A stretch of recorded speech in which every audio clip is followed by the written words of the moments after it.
Hey everybody, just a real quick video, real quick rant. Man, last count I think there's 21 declared Democrat candidates, and a couple more that are waiting in the wings, Joe Biden being one of them. You know, I've been listening to them talk about what they would vote for, what their platforms are. Man, they just can't get on the extreme left bandwagon quick enough. But there's one thing that just really troubles me. They're all talking about getting rid of the Electoral College. So I was figuring I want to take a minute just to talk about that. So I have to ask a question first. The question is really simple. Would you agree with me, would you, the listener, agree with me that in the area of Los Angeles, and so by that I mean like all of LA region, that whole, 100 square miles all around LA, San Diego, San Francisco, the major population centers of California. And then let's jump over to the East Coast. So let's say Washington, D.C., New York City, Baltimore, Philadelphia, Boston, the large East Coast cities. So here's my question. Would you agree with me that in those areas of the country, there's a greater population density in those East and West Coasts than the rest of the country? The obvious answer to that question has to be yes, there is. In fact, it's not even close. The major population centers on the East and West Coast outnumber the rest of the country by 3 or 4 times. It's not even close. You could throw in Houston. Houston's a very large metropolitan city, very large metro area. You could even extend that down into Galveston. Throw in Austin, Dallas-Fort Worth area if you want. Anyway, so my question about the Electoral College. The reason for the Electoral College was to give all the states an equal voice. Just like in the U.S. Senate, every state has 2 senators, and some people disagree with that. But let's get back to the Electoral College.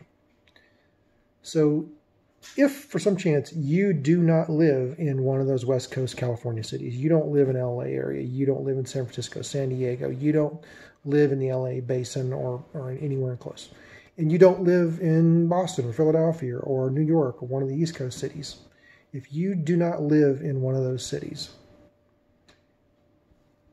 if we get rid of the Electoral College, your vote wouldn't count anymore. It's really quite simple.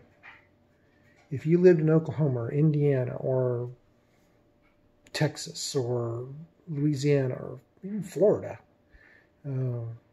Nevada, if you lived in Wyoming, if you lived in any of those other states, you might as well stay home on election day, because the populations of those East Coast and West Coast cities would dominate the electoral landscape. In fact, we could just have elections just in those major cities and nowhere else. That's it. Because it would be the West Coast people in California and the East Coast people that would decide our major elections if we got rid of the Electoral College. You could just stay home. Just don't even bother to vote. No reason to go. No reason to get out and find your local polling place and learn anything about the candidates. None whatsoever. Because the population centers on the East and West Coast would make your vote disappear. And so let's play that a little bit further. What does that really mean? Well, if people live in a state where their vote is irrelevant, where it doesn't matter, then why live there? Why live there?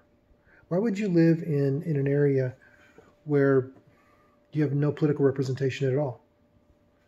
Why would you live in an area where you wouldn't? Maybe if your quality of life was enough to where you like the weather or something, you like the climate, or whatever, you had some other reason that would keep you there, but you wouldn't stay there for financial reasons. You wouldn't stay there for political representation of any sort. And if things got bad enough, you would have no representation on the national level to do anything about it. Your vote wouldn't matter.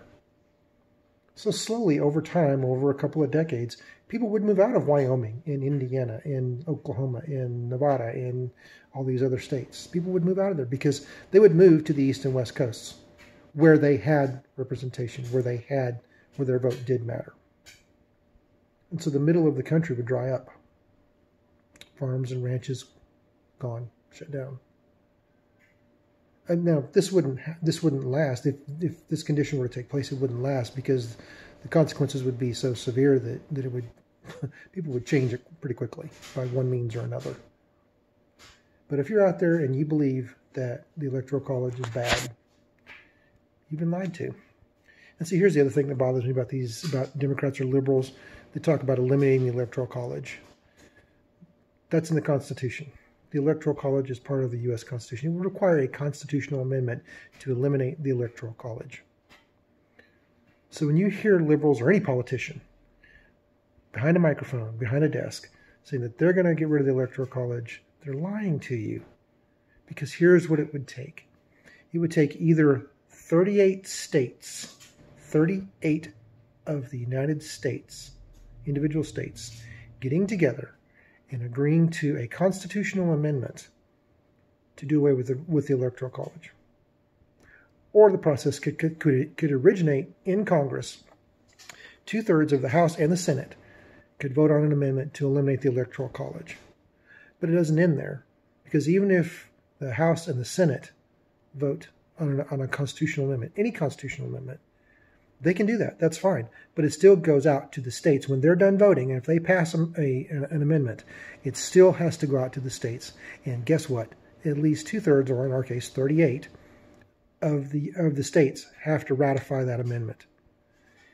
And the last amendments that were ratified took years, decades, some of them, to work their way through all of the state legislatures and be approved by every state, enough states to become ratified and become an amendment. So to my friends out there on the left who do lean liberal, if you're hearing your politicians, your favorite politicians or favorite candidates telling you that they're going to get rid of the Electoral College or that we need to get rid of the Electoral College, they're lying to you. Because the amount of effort it would take to pass that measure, get it through both houses of Congress, get it approved by the majority of the states, would take decades.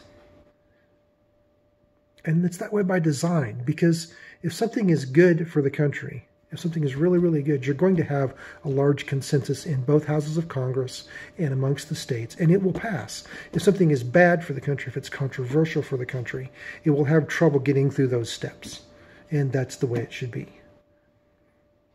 So, to my Democrat friends out there, and I have many that are,